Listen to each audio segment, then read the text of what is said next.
মহারাষ্ট্রের বারামতিতে ভয়াবহ বিমান দুর্ঘটনায় ভেঙে পড়া প্রাইভেট বিমানে উপমুখ্যমন্ত্রী অজিত পাওয়ার ছিলেন। মহারাষ্ট্রের উপমুখ্যমন্ত্রী অজিত পাওয়ারের মৃত্যু হয়েছে, তার সঙ্গে যে আরও 4 জন ছিলেন তাদেরও মৃত্যু হয়েছে। অবতরণের সময় এই বিমানটি ভেঙে পড়ে বলে খবর সূত্রের। প্রথমবার অবতরণের চেষ্টা করা হয়, এরপর দ্বিতীয়বার অবতরণের অনুমতি চাওয়া হয়। মেডে কল দেন পাইলট, কিন্তু মাটি ছোঁয়ার আগেই সেটি দুর্ঘটনার কবলে পড়ে, মুখ থুবড়ে পড়ে তারপরে, যাতে মৃত্যু হয় মহারাষ্ট্রের উপমুখ্যমন্ত্রীর।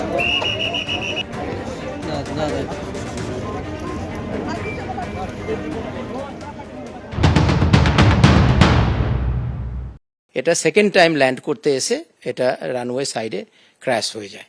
তখন এখানে বোঝা যাচ্ছে যে আর যেটা আমরা দেখলাম ওয়েদারটা আমাদেরকে আরেকবার দেখানোর দরকার আছে, যে ওখানে কুয়াশা ছিল কিনা, কুয়াশা ছাড়া আর কোনো ওয়েদারের কোনো প্রবলেম ছিল কিনা। বাট যেটা আমরা নেট চেক করে দেখলাম যে ওয়েদার ঠিকই ছিল। তো ওয়েদার যদি ঠিক ছিল তখন সেকেন্ড বার ল্যান্ড করতে আসছে, তো সেটা একটু অস্বাভাবিক লাগছে আমারও, যে সেকেন্ড বার কেন আসছে। অনেক সময় হয় কি, প্রথমবার যেহেতু এটা রানওয়েটা ছোট ছিল, রানওয়ে 1700 মিটার্স, মানে 1.7 কিলোমিটার এটা রানওয়ে। তো সেটা একটু মানে যখন ধরুন কলকাতা এয়ারপোর্টের রানওয়ে, সেটা 3.5 থেকে 4 কিলোমিটার, জাস্ট যদি আপনি কম্প্যারিজন করেন। তো সেই এতে সূত্রে এটা এক ছোট রানওয়ে, যেহেতু এটা লোকাল ছোট শহরের মধ্যে এটা স্বাভাবিকই হয়, ছোট রানওয়ে থাকে। তো তখন হয় কি, কখনো যখন ল্যান্ড করতে আসে, যদি একদম রানওয়ের সামনে মানে একদম প্রথম থেকেই ল্যান্ড করতে হয়, কখনো কখনো আমরা এটা মানে কি বলে এক্সপিরিয়েন্স পাইলটেরই এটা হয়ে থাকে, এটা নর্মাল। তো কখনো কখনো যখন আমরা দেখি যে রানওয়েটা আমাদের কাছে শর্ট লাগছে, যে আমরা ঠিক পয়েন্টে ল্যান্ড করতে পারি না, তখন আমরা গো অ্যারাউন্ড করি, মানে আবার ঘুরে আসি। এই যে চার্টার বিমানটি ভেঙে পড়ে যাতে মৃত্যু হয় মহারাষ্ট্রের উপমুখ্যমন্ত্রীর, সেটি 15 বছর বয়স বলে জানা যাচ্ছে। এইটা হচ্ছে ঘটনার মুহূর্তের ছবি আপনারা দেখতে পাচ্ছেন।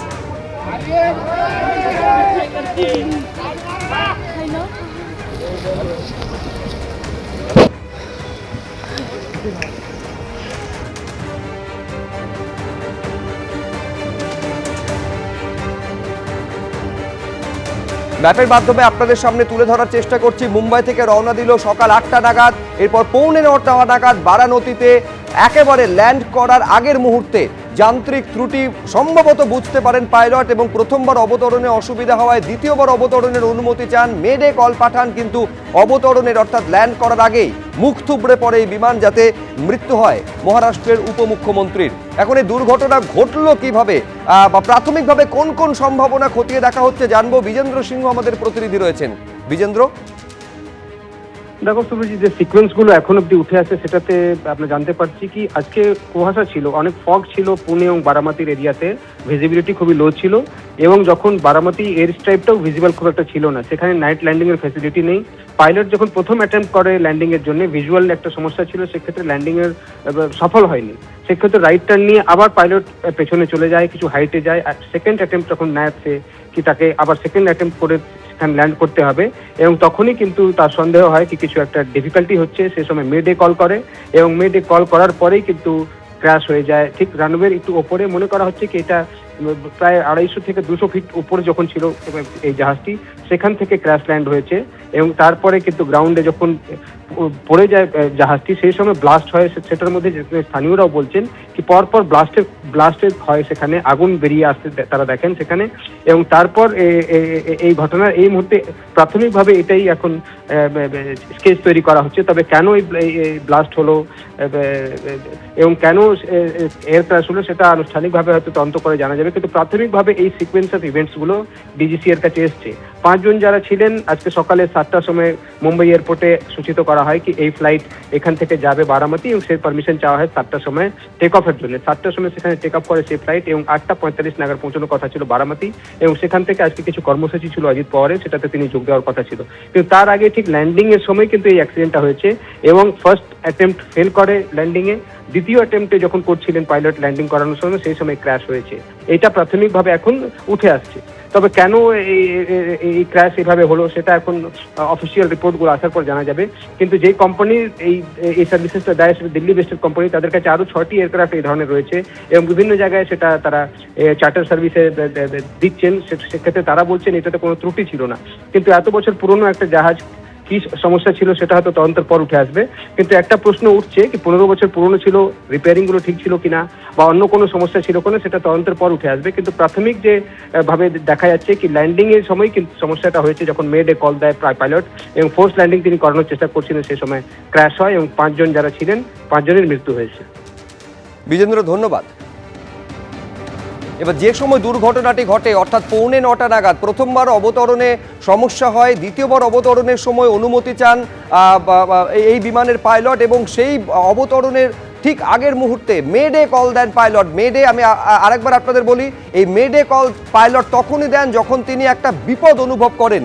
বিপদ সংকেত হিসেবে মেডে কলকে ধরা হয়। 3বার মেডে কল দিয়ে থাকেন পাইলট এটিসিকে এবং সেই মেডে কল দেওয়া মাত্রই ঠিক 200 থেকে 250 ফুট ওপরে যখন ছিল মাটি থেকে, ঠিক তখনই তাতে দুর্ঘটনা ঘটে এবং মুখ থুবড়ে পড়ে এই বিমান। স্থানীয় বাসিন্দারা বলছেন, যারা প্রত্যক্ষদর্শী, পরপর মুখ থুবড়ে পড়ার পরই পরপর কতগুলো বিস্ফোরণ হতে তারা দেখেন, সেই শব্দ পান। যারা দেখেছেন ঘটনার মুহূর্তের সাক্ষী যারা, এমনই এক ব্যক্তির বক্তব্য এইখানে আপনাদের সামনে রাখবো।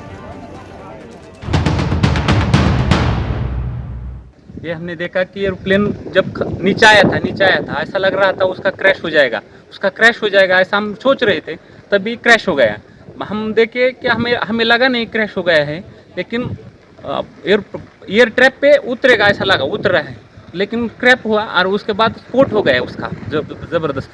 स्फोट होने के बाद वो हम देखने आए, पहले देखा तो उसको आग लगी थी पूरे प्लेन को, और उसके बाद 4-5 स्फोट हो गया विमान में उसका, और उसके बाद बहुत लोग आ गए और उसने निकालने की कोशिश की, लेकिन बड़ी आग लगी उसके कारण कोई मदद नहीं कर सकता।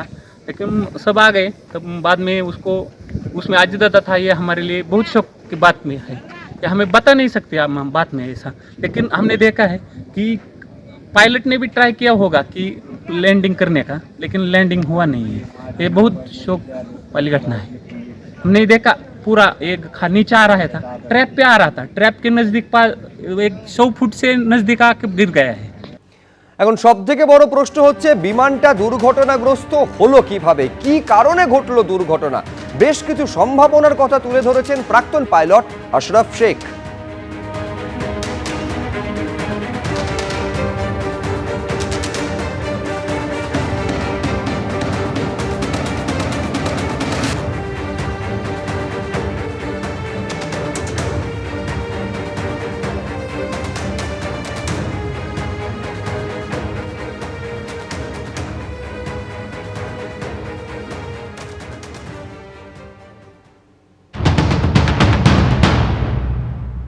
যদি এখানে যখন মেডে করেছে তখন আমাদের বুঝতে হবে কোনো এমার্জেন্সি তখন ছিল, যেটা হচ্ছে যে হয় ফুয়েল কম ছিল, তেল কম হয়ে যাচ্ছে, তো ল্যান্ড করতেই হতো সেকেন্ড টাইমের মধ্যে, তখন হয়তো ল্যান্ড করেছে। তো এগুলো আমরা ইনভেস্টিগেশনের মধ্যে আসার পরেই আমরা বুঝতে পারবো। তারপরে হচ্ছে যে একটা তো ইঞ্জিন ফেলিয়ার হতেই পারে, যে সেকেন্ড টাইমে ল্যান্ড করার সময় ইঞ্জিন একটা ফেল হয়ে গেল, বা হাইড্রোলিক ফেলিয়ারের হয়ে গেছে। হাইড্রোলিক ফেলিয়ার হয়ে গেলে it's very difficult to stair the aircraft, মানে এয়ারক্রাফটটাকে প্লেনটাকে নিয়ে আসা যায় না রানওয়ে পর্যন্ত, সেটাও একটা হতে পারে, মানে সম্ভাবনা অনেক। তো আমরা ইনভেস্টিগেশনের পরেই আমরা বুঝতে পারবো যে কি হয়েছিল এয়ারক্রাফট। আর এই এয়ারক্রাফটের ট্র্যাক রেকর্ড খুবই ভালো, অলদো এটা 2010 বিল্ড, মানে 15-16 বছর পুরনো এয়ারক্রাফট, কিন্তু মেনটেনেন্স যদি হয়ে থাকে তো সেখানে আমাদের কোনো মানে ভালো মেনটেনেন্স যদি হয় সেখানে চিন্তা করার কোনো জায়গা রাখে না। এবারে আমরা ওই মেনটেনেন্স রিলিজ থেকে আমরা বুঝতে পারবো যে মেনটেনেন্সটা ঠিক করে হয়েছিল কিনা, আগের ফ্লাইটে কোনো গোলযোগ ছিল কিনা। যদি গোলযোগ থাকে তাহলে আগের যে পাইলট ওনারা লিখে যায় যে আমার অবজারভেশনে এটা প্রবলেম ছিল, তখন ইঞ্জিনিয়ার ওটাকে আবার সার্টিফাই করে, চেক করে, তারপরে চেক করার পরে সার্টিফাই করে তারপরে এয়ার ওয়ার্দিনেস সার্টিফিকেট দিলে তখন প্লেনটা আবার সেকেন্ড ফ্লাইটে যেতে পারে। তো এইগুলো এখন ইনভেস্টিগেশন করার পরেই আমরা একটা জায়গায় আসতে পারবো যে কিভাবে বা কেনই বা এই মর্মান্তিক ঘটনাটা হলো। এবিপি আনন্দ, এগিয়ে থাকে, এগিয়ে রাখে।